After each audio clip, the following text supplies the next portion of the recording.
नमस्कार, जय हिंद, जय भारत।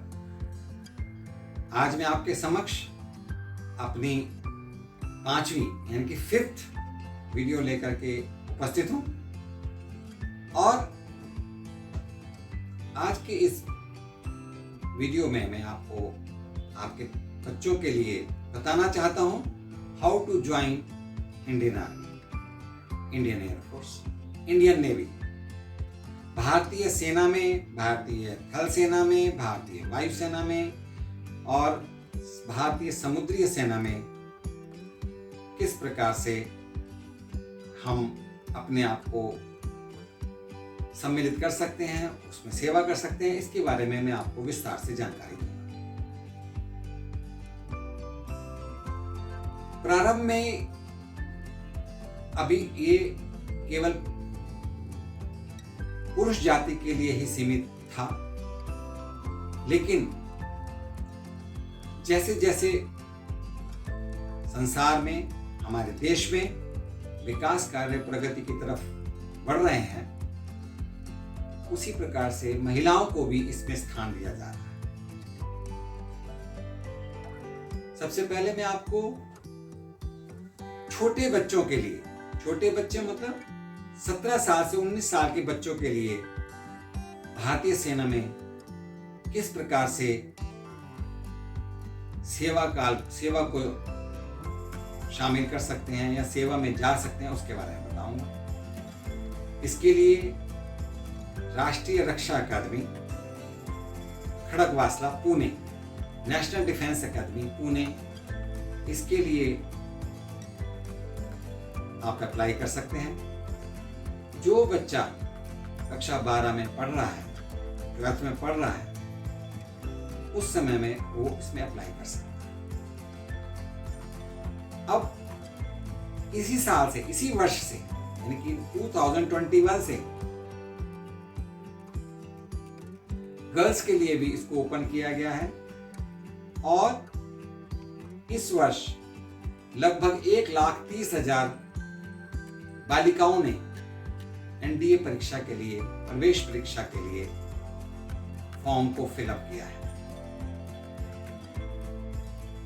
अब नेशनल डिफेंस अकादमी का जो प्रवेश परीक्षा होती है, प्रवेश परीक्षा में पास होने के बाद, उस मेरिट में आने के बाद एसएसबी इंटरव्यू होता है, जो कि भोपाल में, इलाहाबाद में, बेंगलोर में, देहरादून में, और इसी प्रकार से आपको सूचित किया जाता है पास होने के बाद कि आप इंटरव्यू के लिए कहां पर जाएं। नेशनल डिफेंस अकादमी में जाकर के आपकी लाइन को अलग अलग किया जाता है। आप भारतीय थल सेना में जाना चाहते हैं, आप भारतीय वायुसेना में जाना चाहते हैं या भारतीय जल सेना में जाना चाहते हैं। ये इसमें बच्चों के इंटरेस्ट को भी, बच्चों की रुचि को भी आगे रख करके उसका अलॉटमेंट किया जाता है और 4.5 वर्ष की ट्रेनिंग, जिसमें उन बच्चों के लिए शिक्षा का प्रबंध भी होता है। यानी कि क्लास 12 पास करके जो बच्चा आया है या जो बच्ची आई है, उसको ग्रेजुएशन भी कराया जाता है, जो कि जवाहरलाल नेहरू यूनिवर्सिटी दिल्ली से एफिलिएटेड होता है और पुणे यूनिवर्सिटी के साथ में भी इसको लिंक किया जा रहा है, ताकि बच्चों को रिजल्ट मिलने में, बच्चों को पढ़ाई के मामले में किसी प्रकार की कोई रुकावट नहीं। इसका अर्थ ये हुआ कि नेशनल डिफेंस अकादमी में, राष्ट्रीय रक्षा अकादमी में 2 स्तर एक साथ काम करते हैं। एक आपको मिलिट्री ट्रेनिंग के लिए तैयार करना, एक विंग हो गया, और दूसरा एकेडमिक, शैक्षणिक शिक्षा के लिए भी आपको तैयार करना। 4.5 वर्षों की ट्रेनिंग में आपको ग्रेजुएशन की डिग्री भी दी जाती है और साथ में आपको मिलिट्री के लिए भी तैयार किया जाता है। यहाँ की नेशनल डिफेंस अकादमी के प्रशिक्षण के पश्चात आपको देहरादून इंडियन मिलिट्री अकादमी IMA में 1 वर्ष की ऑफिसर्स लाइफ क्वालिटी को इम्प्रूव करने के लिए और ट्रेनिंग के लिए 1 वर्ष के लिए और भेजा जाता है। इस पूरे ट्रेनिंग के दौरान में आपको किसी प्रकार की कोई समस्या, कोई परेशानी आती है तो उसको भी बड़े ही उदार तरीके से उसका समाधान किया जाता है, ताकि किसी प्रकार की कोई परेशानी बच्चों को महसूस ना हो। इसके संबंध में अगर आपको कुछ विस्तार से जानकारी चाहिए तो आप कमेंट बॉक्स में जाके मेरे को आप लिख सकते हैं। मैं और उसमें अपना आप ईमेल आईडी या मोबाइल नंबर दे सकते हैं। मैं आपको उसका आगे का विस्तार के साथ समाधान भी बताऊंगा। इसके बाद में आर्मी के लिए भी, एयरफोर्स के लिए भी, नेवी के लिए भी ग्रेजुएशन के बाद कंबाइंड डिफेंस सर्विस एग्जाम होता है, CDS। इसमें क्या, इसमें आपको ग्रेजुएशन होने के बाद में combined defence service CDS exam के लिए बैठना पड़ता है। उसमें उत्तीर्ण होने के बाद आपकी 1.5 वर्ष यानी कि 1.5 years की ट्रेनिंग होती है और उस ट्रेनिंग के बाद आप डायरेक्ट लेफ्टिनेंट के पद पर जाते हैं। अब नेशनल डिफेंस एकेडमी और CDS की ट्रेनिंग के बीच में जो ये फर्क है, वहां पर इसीलिए फर्क है क्योंकि 4.5 साल की आपको ग्रेजुएशन की भी पढ़ाई भी हो जाती है आपकी NDA में, और साथ में आपको मिलिट्री ट्रेनिंग भी हो जाती है, ग्रेजुएशन की डिग्री भी मिल जाती है। और जो ग्रेजुएट करके जाते हैं वो उनके लिए सिर्फ 1.5 years की ट्रेनिंग होती है, और वो 1.5 years की ट्रेनिंग पूर्ण करके अब आर्मी में अलग अलग ब्रांचेस होते हैं।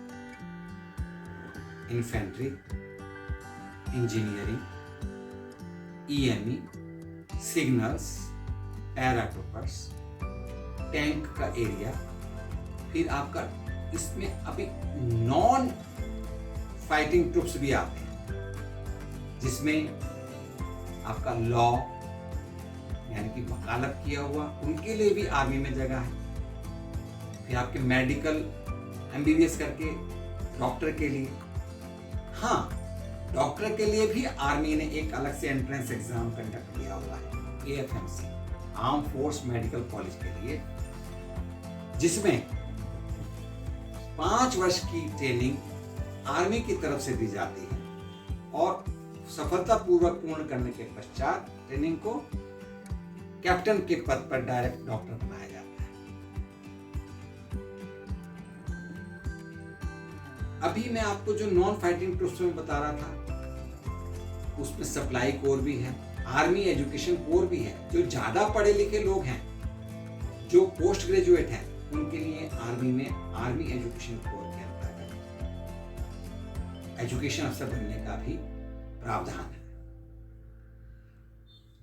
अब इसके सबके अलग अलग पार्ट में मैं आगे वीडियो बनाता रहूंगा और आपको बताता रहूंगा, और स्पेशल रूप से अगर आपको कुछ मेरे से पूछना होता है तो कमेंट बॉक्स में मेरे से पूछ सकते हैं।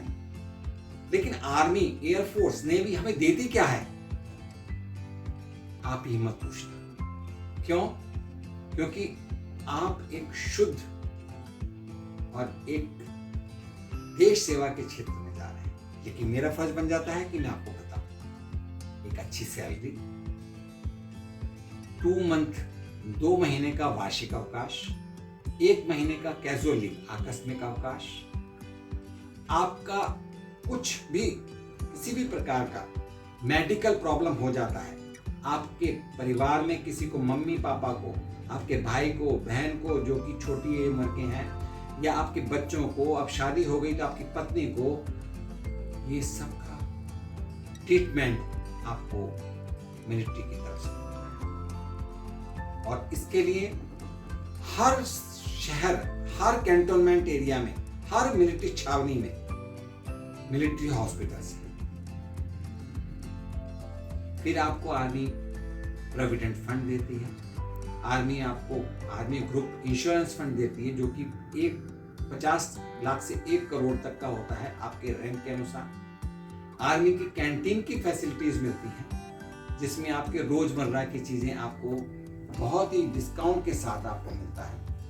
ये आपको डिस्काउंट नहीं दिया जा रहा, ये आपको एक इनाम दिया जा रहा है, क्योंकि आप देश की सेवा करें। बाकी डिटेल में मैं आगे बढ़ता रहूंगा, आगे बताता रहूंगा। आज का वीडियो मैं यहाँ पर समाप्त कर रहा हूँ। बहुत बहुत धन्यवाद। जय हिंद, जय भारत, नमस्कार।